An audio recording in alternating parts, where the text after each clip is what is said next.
ये आपका UGC NET का क्वेश्चन है, previous year. For a database relation R A B C D attribute है which where the domains A B C D include atomic value. क्या बोला इसने, एक वर्ड दिया है atomic values. Only the following functional dependency and those that can be inferred from them hold A to C and B to D. This relation is in first normal form, second normal form, third normal form और none. Basically ये पूछना चाह रहे हैं कि किस normal form में ये है। इसमें एक वर्ड दिया हुआ है आपका, क्या वर्ड है, एटॉमिक वैल्यू। जहाँ पे एटॉमिक वैल्यू की बात करें, कभी भी याद रखना इसको, जब भी वो एटॉमिक वैल्यू की बात करेगा तो ये हमेशा फर्स्ट नॉर्मल फॉर्म में होगा। तो इसका जो आंसर जाएगा वो फर्स्ट नॉर्मल फॉर्म होगा, but not in second normal form. ये है कि एक आपका डायरेक्टली आइडेंटिफाई करने का तरीका। दूसरा है कि आप इसकी कैंडिडेट की निकाल लो और फिर आप चेक करो one by one.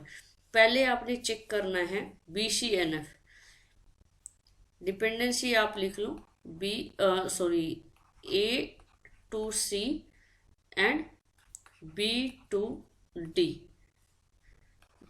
B to D। इसकी कैंडिडेट की क्या होगी, कैंडिडेट की आपकी C and D right side में आया है, तो ओबियसली कैंडिडेट की क्या होगी आपकी A और B होगी, क्योंकि A और B दोनों ही राइट साइड में नहीं है डिपेंडेंसी के। अगर यहाँ पे C और D आ गया है, राइट साइड में A और B नहीं आया, तो दोनों ही कैंडिडेट की का पार्ट होंगे। A B का क्लोजर लिया तो A B का क्लोजर लेने पे क्या आया, A B C and D। तो A B कलेक्टिवली क्या है, कैंडिडेट की है। तो अगर आप इसको चेक करोगे BCNF में अगर जाओगे तो क्या A सुपर की है। BCNF में हम हमेशा चेक करते हैं लेफ्ट साइड सुपर की है क्या A सुपर की है, नहीं, A सुपर की नहीं है, तो ये फंक्शनल डिपेंडेंसी भी आपकी BCNF में नहीं है।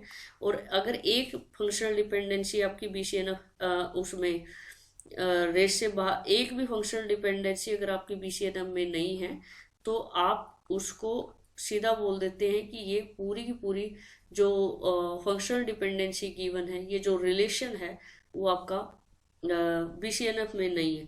सेकेंड है third normal form. Third normal form के लिए आपके क्या रूल होते हैं, थर्ड नॉर्मल फॉर्म के लिए आपके पास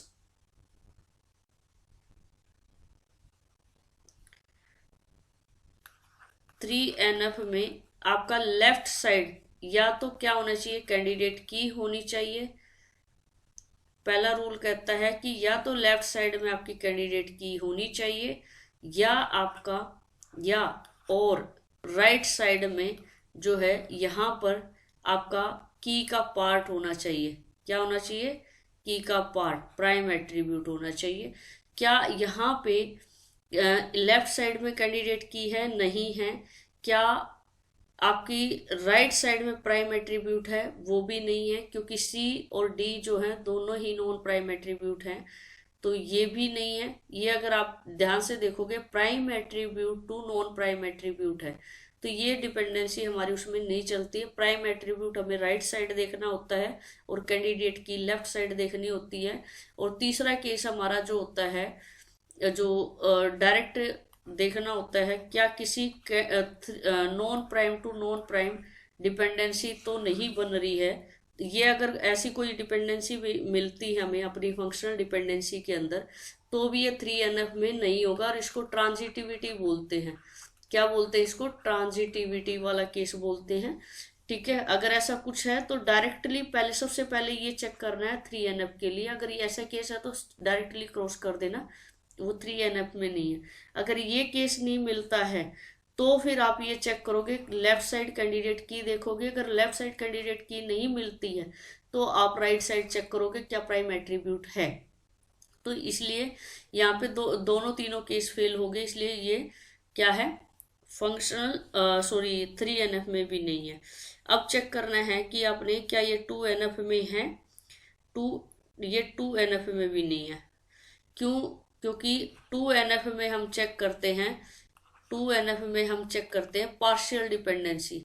पार्शियल डिपेंडेंसी क्या होती है कि की के पार्ट पे जो हमारी की है, जैसे ए बी जो की है, की के पार्ट पे डिपेंडेंट नहीं होना चाहिए। जैसे की अपनी यहाँ पे जो की है, वो जो की है ये है ए बी, ये जो की है आपकी ए बी जो की है। अब पार्शियल डिपेंडेंसी कब होगी? जब आप इसको ये कहोगे कि ए के जो अपनी फंक्शनल डिपेंडेंसी है वो अकेली ए पे या अकेले बी पे डिपेंड नहीं होनी चाहिए।